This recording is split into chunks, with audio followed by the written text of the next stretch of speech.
Greetings, sisters and brothers. This is Milton Alimadi, publisher of Black Star News and adjunct professor of African history at John Jay College here in New York City.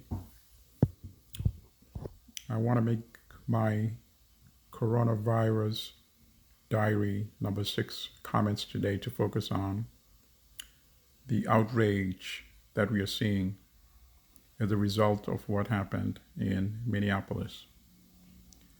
But before I get to that, I hadn't been making my video commentaries for a while. As some of you may know, my sister Barbara Limadi passed away in Uganda, April 27. I was very close to my sister, so I needed some time for reflection. I thank everybody that sent me well wishes, and to the Alimadi family. All of us, the pain was eased by the words of wisdom and the words of love from our friends and from Barbara's friends as well. So in Minneapolis, we all saw the brutal murder of an innocent, unarmed black man, George Floyd, by Derek Chauvin, and I won't call him officer, because basically he was just using the uniform and the badge and the respectability that is supposed to be afforded by belonging to a police department to advance and fulfill his racist aspirations. And if the truth be said, there are many such individuals on police forces throughout these United States.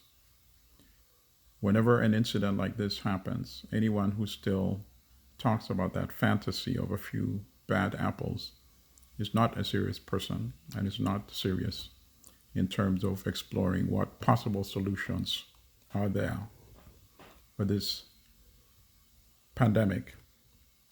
So here in the United States today, Black people, people of African ancestry, are suffering from a double pandemic.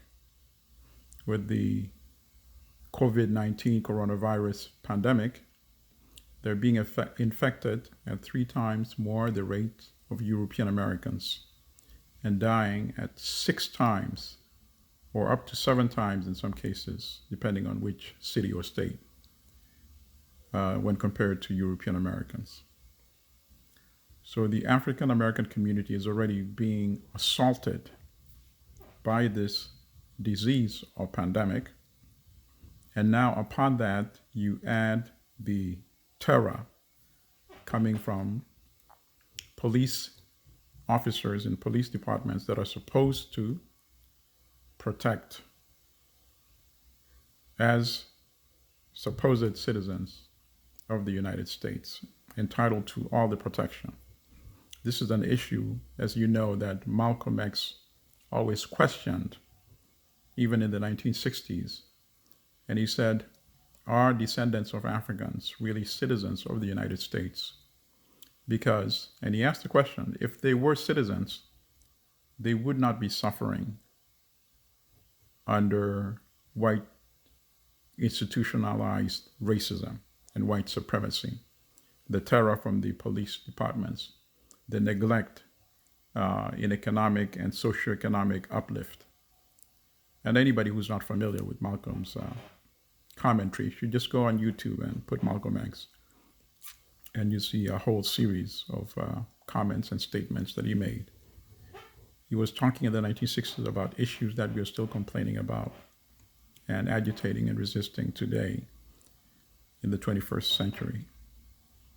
So now look at the situation in Minneapolis, where this criminal, that's what he is, Chauvin,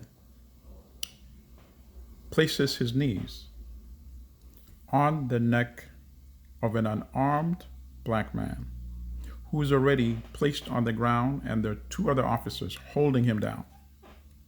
In some videos, they're not visible because they're shielded by a car. But subsequently, other videos and photos have emerged showing the 2 officers pinning him down by his leg. He's lying on his stomach, And then you have the ringleader, Chauvin, killing him with his knees by compressing his neck and depriving him of the ability to breathe. And he kept his knees there for 8 minutes and 46 seconds.